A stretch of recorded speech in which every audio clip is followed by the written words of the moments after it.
Welcome to the road to 1 million US dollars. Let's get right into the Bitcoin chart for today. One quick note before I get started with this analysis today, guys. Sorry that I couldn't upload over the last 2 days here, especially while we are getting rejected from this descending trend line, but I have exams in the following week here, so I am preparing for that, and therefore my schedule is a bit messed up. Either way, we have some major updates here for Bitcoin because we did indeed saw the rejection. As I talked about in my videos when we were trading around this trend line, yes, I was still bullish on Bitcoin, but like I said, guys, this was also the time to be more cautious and to be trading the lower time frames because a rejection was still possible. So now we have indeed seen the rejection made a lower low on the daily time frame compared to this low right here, and therefore, guys, I am forced by the Bitcoin price action to be flipping bearish on Bitcoin here so long as we are trading below this descending trend line. Currently, this level of resistance is sitting at around 86.7K in the Bitcoin price, and I am simply forced to be bearish on Bitcoin here because this just looks like a rejection to me. Now, of course, it is technically possible that we just get some kind of bounce and then early next week we break this resistance. And if that were to happen, then fair enough, you will see me flip bullish on Bitcoin once again once we actually break the trend line. But for now, I am simply bearish. Besides that, on this 4-hour time frame, we have now also broken down below this ascending channel pattern that Bitcoin was trading in for quite some time. Then we got the rejection from there and we started trading to the downside. Currently, I am actually still bearish on the 4-hour time frame as well. This still just looks like a downtrend to me with lower highs being formed. So this does still have some potential to be forming a higher low here compared to this low right here at about 82.3K. That really remains to be seen. For example, there is a bullish divergence on this 1-hour time frame, typically pointing towards a break from all of the bearish price action, either in the form of some choppy sideways price action or potentially some bullish momentum on the 1-hour time frame. And this will be the case so long as this bullish divergence does not get invalidated, which is whenever we trade below this descending trend line in the Bitcoin price, or if we trade below this ascending trend line in the RSI momentum indicator. For now, it is actually quite far from actually invalidating the bullish divergence, but keep in mind that we are about to face some resistance here along this descending trend line, where the actual resistance is currently sitting at about 83,000. Now, yes, guys, if we were to break above this descending trend line in the Bitcoin price, I would expect some short-term resistance around these previous highs at 83.5K, and the next big level of resistance is going to be from about 84.5K all the way up to 85,000, because we have seen quite a lot of price action around this level here. So this will be an important level to break on the lower time frames.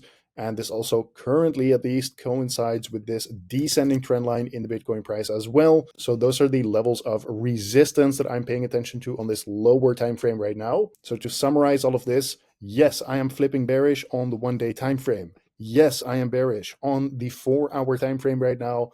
And on the 1-hour time frame, there is some potential for a short-term move to the upside, although we do have some resistance ahead here to be breaking first before we can really consider another bigger move to the upside. And before I start flipping more bullish on the 1-hour time frame, I would need to see a confirmed higher low here with some kind of swing on the 4-hour time frame. Only then will I possibly be talking about another short-term move to the upside. But keep in mind that so long as we are below the descending trend line, guys, on the daily time frame, I will simply be bearish on Bitcoin on the 1-day time frame specifically. So of course there is a difference between the different time frames, and hopefully I was able to make clear what my current outlook on the market is. Besides that, we should also stay up to date with the Bitcoin liquidation heat map, for example, on this 3-day time frame right now, because these big yellow pockets of liquidity tend to be magnets for Bitcoin. So this is basically attracting the Bitcoin price. Currently, there is a big pocket of liquidity around this 86,000 US dollar level, and even liquidity as high as about 84.6K. So if we come back to this 1-hour time frame, there's some liquidity right here.